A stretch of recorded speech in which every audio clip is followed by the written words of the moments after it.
Welcome back, everyone. Today we're going deep, really deep, into an idea that could change how you see, well, pretty much everything. It's all about perspective, right? How we view things, how we judge them, the whole right versus wrong dilemma. Exactly. We're diving into an episode from Markus Spenger's Blabiender's podcast. The title, translated, is Why You Can't Do Anything Wrong. Sounds provocative, right? It is, especially for our listeners, those high achievers, leaders, entrepreneurs, always striving for the best. This episode is like a direct line to more clarity, focus, that balance we're all after. So think of this as your cheat sheet to Spenger's wisdom, distilled and ready to apply. We'll unpack his core idea that how we perceive an action, the judgment we attach to it, often has more to do with us than the action itself. It's about recognizing that observer bias. We're all coming from somewhere with our own experiences, shaping how we see the world. And that, my friends, is where the aha moments start to kick in. So buckle up, because we're about to challenge some assumptions and maybe even unlock a new level of self-awareness in the process. Ready to dive in? Absolutely. Let's start with how Spenger sets the stage. He says, and I'll translate from the German, the basic idea is that the observer, meaning us humans, determines what is observed. The action itself, the event, has no meaning before you and I come along and say, yes, it is this way or that way. Whoa, hold on. It's like he's saying reality is neutral. It's our interpretation that loads it up with meaning, with judgment. That's the crux of it. Meaning isn't inherent, it's assigned. Which leads to a question that's central to Spenger's whole argument, what exactly is wrong and what is right. Okay, that's deep. We tend to think of right and wrong as absolutes, don't we? Like there's this universal rule book. But Spenger makes you question the very foundation of that belief. He does. And to understand his viewpoint, we have to consider this idea of the blank slate. He talks about how, in a sense, we arrive in this world with a more or less blank hard drive. Though acknowledging that we're not totally empty, of course, there are influences. Family, history. Right. He even quotes research saying, we all come to this planet with a more or less blank hard drive. Though there are already studies showing that we naturally carry a lot with us from our family, our history, and depending on how open you are to the topic, for example, Buddhism, that we also carry information, our own experiences from our past lives. Leaving that aside, let's assume that we are at point zero when we come into the world. So it's not a completely blank slate, but a significant portion of how we define right and wrong is learned, shaped by what we're exposed to.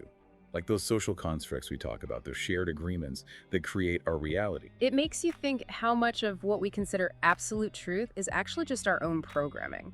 And to illustrate this, Spenger uses a really great example. Growing up in a rural setting versus a bustling city. Think about it, a child playing unsupervised in the woods. In a tight-knit rural community, that might be seen as normal, fostering independence. But plop that same scenario into a city and suddenly eyebrows are raised. You've got a working parent, maybe the kids at home with screens.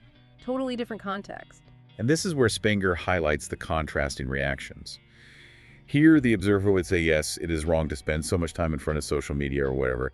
And the other side could also say, yes, it is wrong to let the child go into the woods alone because of all the dangers, etc. See, two people, same basic situation, a child unsupervised, but completely opposite conclusions about whether it's right or wrong.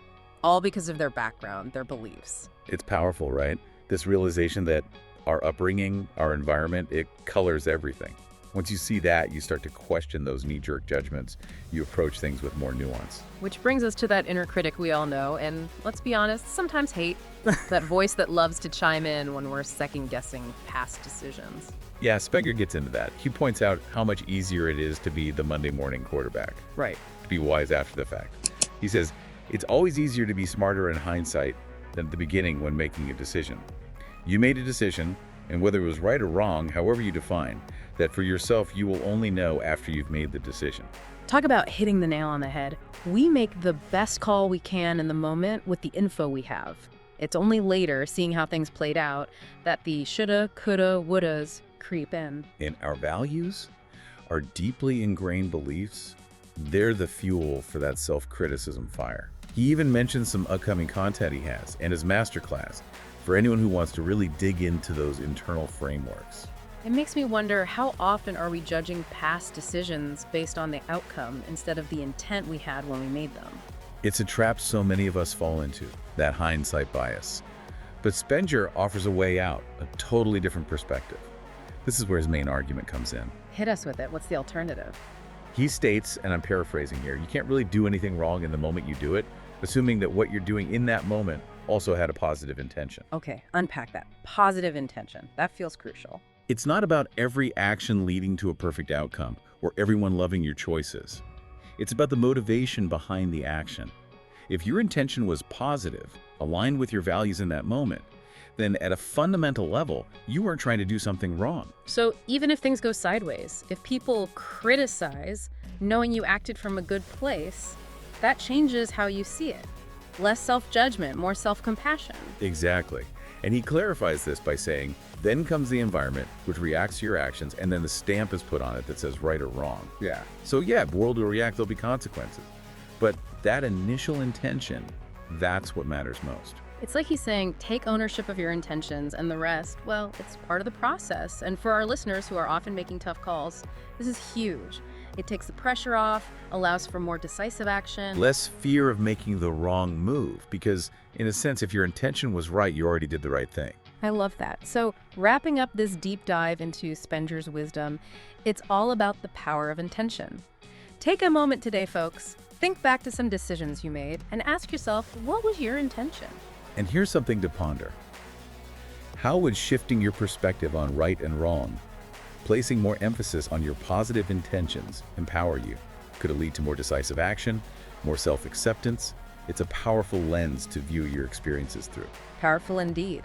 And for those who want to go deeper, check out the Blybey Anders podcast. Spenger's got a wealth of insights there, perfect for anyone seeking more clarity, focus, and balance. Until next time, keep those intentions positive, and remember, you've got this. Think bigger. Act bolder. Win faster. Subscribe now.